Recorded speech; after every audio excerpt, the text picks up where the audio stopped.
दोस्तों, क्या देश के सबसे अमीर राज्य महाराष्ट्र को हर कीमत पर जीतने के लिए, हर कीमत पर पावर कैप्चर करने के लिए मुंबई की, क्या बीजेपी किसी भी हद पर जा सकती, किसी भी हद पर जा सकती है?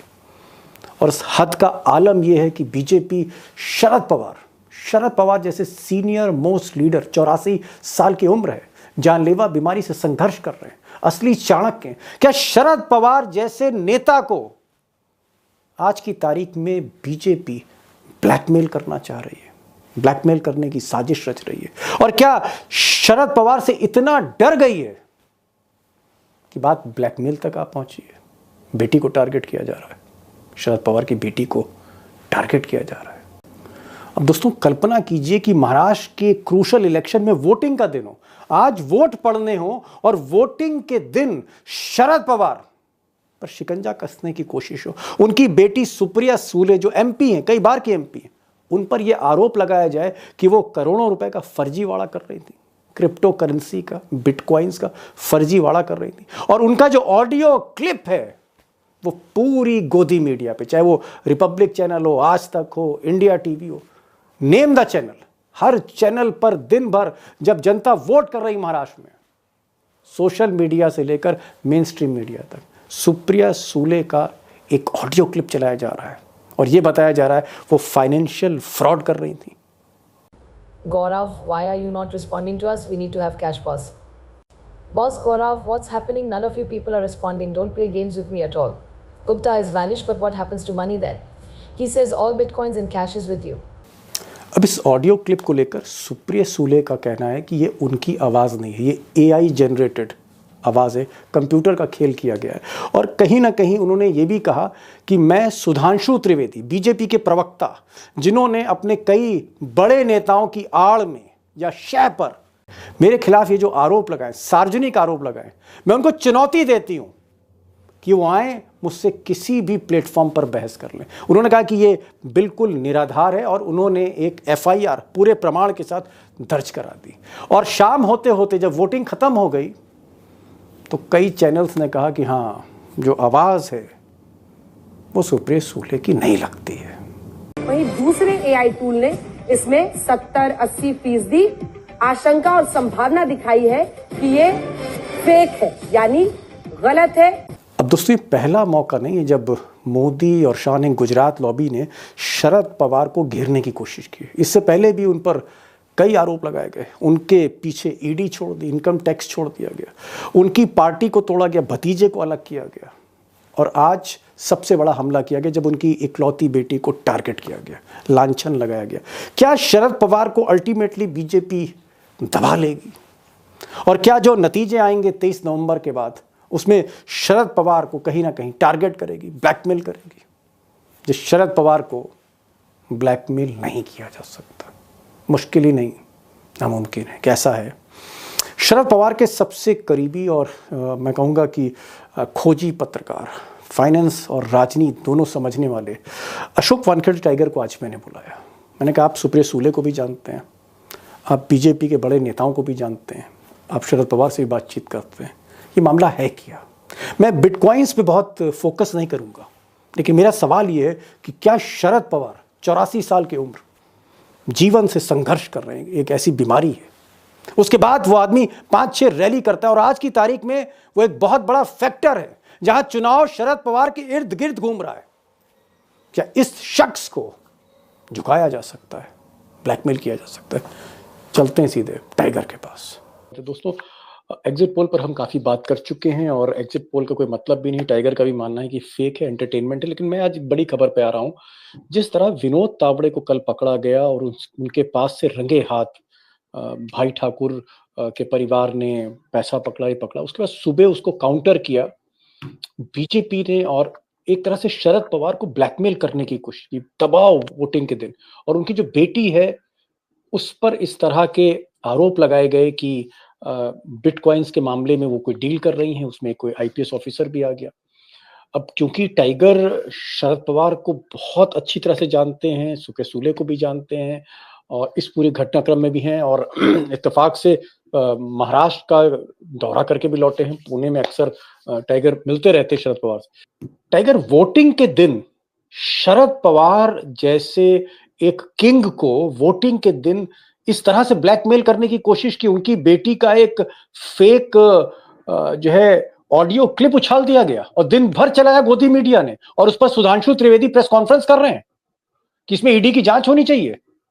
दीपक भाई, ये टूल किट है चुनाव जीतने का एक बीजेपी का। ओहो। और ये पैटर्न सिर्फ महाराष्ट्र में नहीं, आप याद कीजिए छत्तीसगढ़ के चुनाव में एक आदमी पकड़ा गया था कैश के साथ, उसके बैग में तथाकथित कैश मिला था, महादेवा, और उसमें एक आया था कि 500 करोड़ रुपए उसने सीएम को दिए।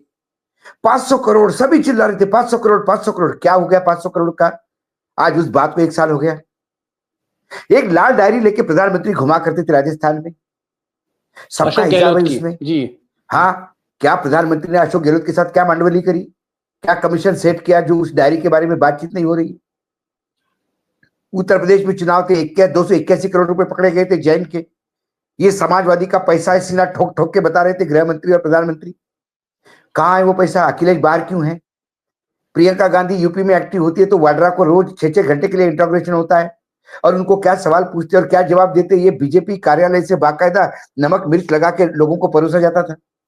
कहाँ गया वो? बिहार के चुनाव में सुशांत सिंह, नहीं बता रहा हूं मैं, सुशांत सिंह राजपूत बिहार के चुनाव में इंपॉर्टेंट हो गए।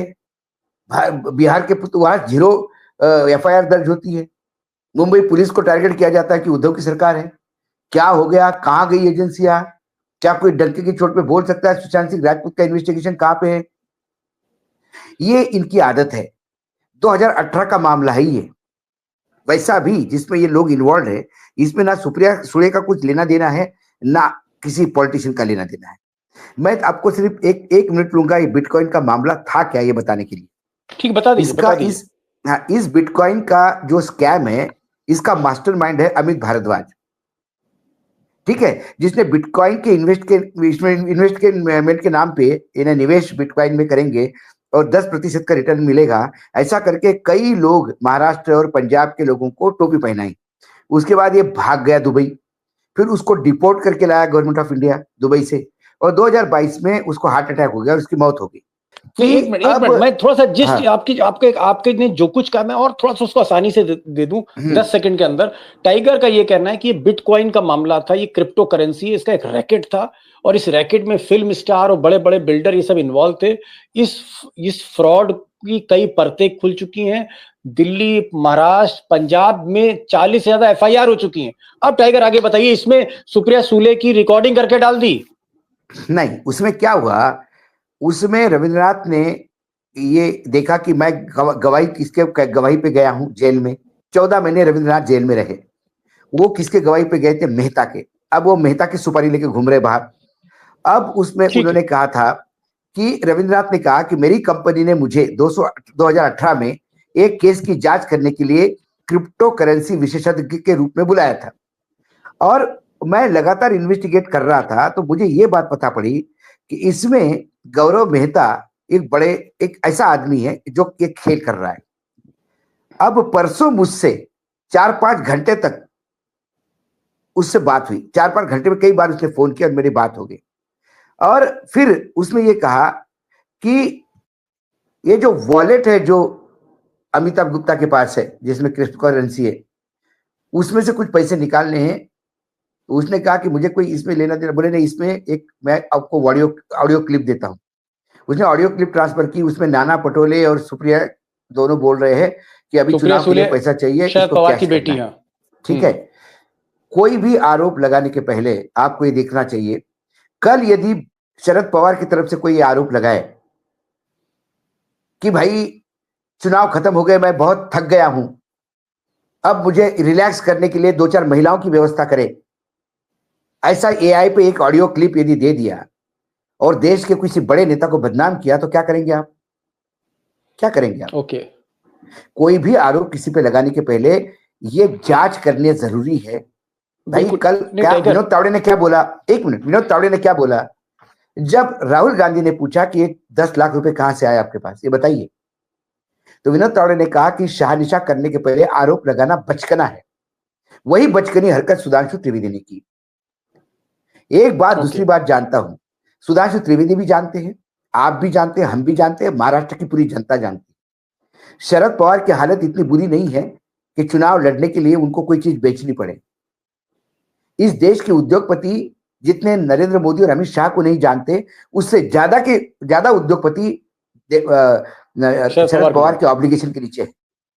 जिसका थैला लेके ये चुनाव लड़ते हैं वो उनके भी बहुत अच्छे मित्र है शरद पवार के, कोई इसमें दो मत नहीं जी। शरद पवार के पास, मैं शरद पवार को one of the richest politician of India मानता हूं।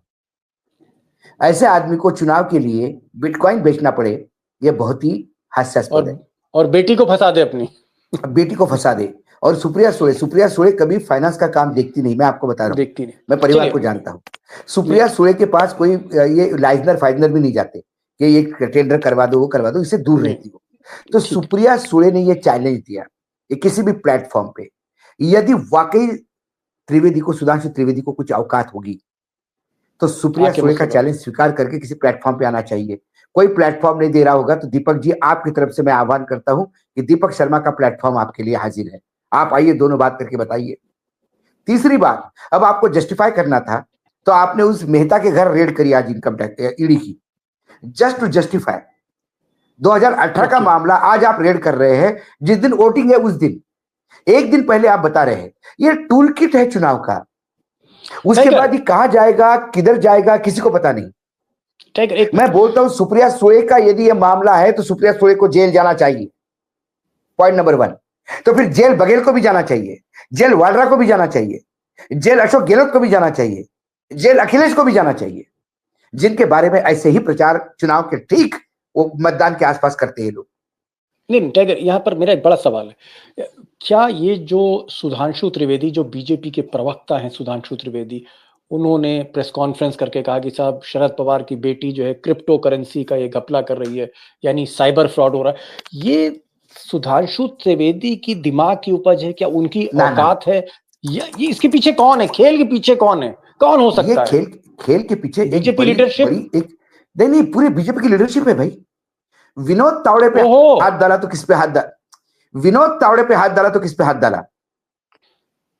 विनोद तावड़े जो मोदी और शाह के आदमी, अमित शाह के आदमी है। छोड़ दीजिए, मोदी अभी मेरे हिसाब से मोदी अभी बस एक राष्ट्रपति जैसी उनकी स्थिति हो गई है। सारा एग्जीक्यूटिव पावर चाहे सरकार में हो या संगठन में हो, अमित शाह जी के पास है। ये अमित शाह जी के पास, अमित शाह जी के ऊपर हाथ डाला। क्या देवेंद्र फडणवीस इसमें इन्वॉल्व थे? क्या भाजपा के अंदरूनी झगड़े इसमें इन्वॉल्व थे? जैसे कि कल आपके प्रोग्राम में हमने डिस्कस किया है। वो कहते हैं कि देवेंद्र फडणवीस, बताइए, देवेंद्र फडणवीस जो गृह मंत्री है वर्तमान में, वो कहते हैं ये तो हमला हुआ था विनोद तावड़े पे, विनोद तावड़े के पास कुछ नहीं मिला। तो देवेंद्र फडणवीस जिस महकमे के मंत्री है, वो महकमा इतना मूर्ख है कि उनने एफआईआर दर्ज कर दी पैसे की। लेकिन सुप्रिया सुळे को टारगेट पीछे करने के लिए आप कह रहे हैं कि भाई बीजेपी की लीडरशिप इन्वॉल्व है पूरी तरह से। शरद पवार को वोटिंग के दिन उनके परिवार पर हमले का मतलब क्या है? क्या बीजेपी डर रही है शरद पवार के मराठवाड़ा इलाके से, वेस्टर्न महाराष्ट्र इलाके से? क्या ऐसा है? बीजेपी शरद पवार के इलाके से नहीं, बीजेपी शरद पवार से ही डर रही है। ओहो, पिछली बार बीजेपी के मुंह का आया हुआ निवाला शरद पवार ने उठाया था। शरद पवार आज भी इतनी स्थिति में है कि वो उद्धव ठाकरे और एकनाथ शिंदे को एक ही बोट में लेके चल सकते हैं। मैं बार बार कहता हूं, चुनाव के नतीजे आने के बाद आपको इंडिया और एनडीए गठबंधन समझ में आ जाएगा। वर्तमान में कांग्रेस और बीजेपी आमने सामने लड़ रही है। बस इस बात की गारंटी है कि कांग्रेस और बीजेपी साथ में नहीं रहेंगे। बाकी कौन किसके साथ में जाएगा महाराष्ट्र में, इसका कोई किसी को आपको लगता है कि बीजेपी लीडरशिप जिस तरह से शरद पवार को ब्लैकमेल कर रही थी, आज पूरे वोटिंग में डिस्टर्ब कर रही थी, बदनाम सारे चैनल पर खबर चल रही थी, और अचानक वोटिंग खत्म होने के बाद आज तक मैंने देखा, आज तक ने एक वीडियो दिखाया कि नहीं साहब वो तो फेक था, वो तो हमने चेक कर लिया, फैक्ट चेक कर लिया, वो आवाज सुप्रिया सुळे शरद पवार की बेटी की नहीं। तो क्या ये पूरी टोटल प्लानिंग थी? प्लानिंग थी ना, ये प्लानिंग है, फेक वीडियो भेजने की प्लानिंग है। जब संदेश खाली आप फेक कर सकते हो, जब ममता की पूरे देश में ममता के खिलाफ आवाज उठवा सकते हो और वो वीडियो फेक होते हैं। फेक फेक ये तो उनका कैरेक्टर है, झूठ परोसना उनका कैरेक्टर है। कल विनोद तावड़े ने कहा कि मुझे कोई ऐसा नहीं है, वो गलतफहमी में लोग आए थे और उसके बाद मैंने हितेन ठाकुर को फोन करके बुलाया और हितेन मुझे बाहर लेके गए अपने साथ, मानो जैसा कुछ हुआ ही नहीं। मेरी रात को देर रात को हितेन ठाकुर से बात हुई। उनने कहा कि मुझे पुलिस प्रशासन ने हाथ जोड़े कि हितेन ठाकुर जी आप प्लीज इनको अपने साथ ले सुरक्षा में ले जाइए। अब हम सुरक्षा देने की स्थिति में नहीं है, इतना बड़ा बवाल हो गया है। बाहर जितनी बीजेपी की गाड़ियां थी सब पंक्चर हो गई थी, सबको पंक्चर कर दिया था कार्यकर्ताओं ने, क्या अनैतिक काम करते हो करके। ऐसे में गिड़गिड़ा रहे थे विनोद तावड़े। विनोद तावड़े को जान बचाने के लिए, उनको सुरक्षित ले जाने के लिए उन्होंने गाड़ी में पनाह दी, जिसका विनोद तावड़े ने कहा वो तो मेरे को साथ में लेके गए, जैसा कुछ हुआ ही नहीं। हितेन ठाकुर ने कहा कि यदि हुआ नहीं होगा तो एफआईआर क्यों दर्ज होती। ठीक, चलिए मैं लास्ट क्वेश्चन, क्या आपको लगता है कि बीजेपी या इस हिंदुस्तान में कोई ऐसा नेता है जो शरद पवार को आज की तारीख में ब्लैकमेल कर सकता है, भले ही उनकी उम्र 84 साल की? क्या शरद पवार को ब्लैकमेल किया जा सकता है? कोई नहीं। बहुत ट्राई किया, सीबीआई ईडी सबने ट्राई किया। यहां तक कि बैंक घोटाले में जो रिट पिटीशन फाइल हुई थी, 25,000 का जो कोऑपरेटिव बैंक घोटाला है, जिसका बार बार प्रधानमंत्री जी उल्लेख करते हैं और जिसके वजह से राष्ट्रवादी कांग्रेस पार्टी को, एनसीपी को नेशनल करप्ट पार्टी बोल रहे थे, उसका जो रिट पिटीशन फाइल हुई थी कोर्ट में, उस रिट पिटीशन कार्यकर्ता ने जो रिट पिटीशन फाइल की, उसमें पूरा स्ट्रक्चर देते हुए कहा था कि इसका किंगपिन शरद पवार है इस घोटाले का। लेकिन जब हाईकोर्ट ने पूरा इन्वेस्टिगेट करवाया, हाईकोर्ट ने जब केस सामने आया, तब हाईकोर्ट ने कहा कि इस पूरे केस में शरद पवार का कोई लेना देना नहीं। 107 लोगों पे इंक्लूडिंग अजित पवार, सीबीईडी को केस रजिस्टर करने के लिए हाईकोर्ट ने ऑर्डर दिया था। यानी आपको लग रहा है कि नहीं, शरद पवार का ये जो दांव था इसका उल्टा असर फेल हो गया, बुरी तरह से फेल हो गया। एक तो महाराष्ट्र की जनता, सारी जनता जानती है कि शरद पवार के पास कितना पैसा है, एक भी बताने की बात नहीं। कल कोई कहे कि मुकेश अंबानी किसी को फोन कर रहे थे कि मेरा जरा क्रिप्टो करेंसी बिकवा दे यार, जरा बुरी स्थिति है मेरी, बेटे की शादी की वजह से जरा कर्जा बढ़ गया। Who will believe that? आपको लगता है मूर्ख आदमी भी उसको बिलीव नहीं करेंगे। मूर्खों की जमात है, उनको लगता है कि दुनिया बिलीव कर रही है।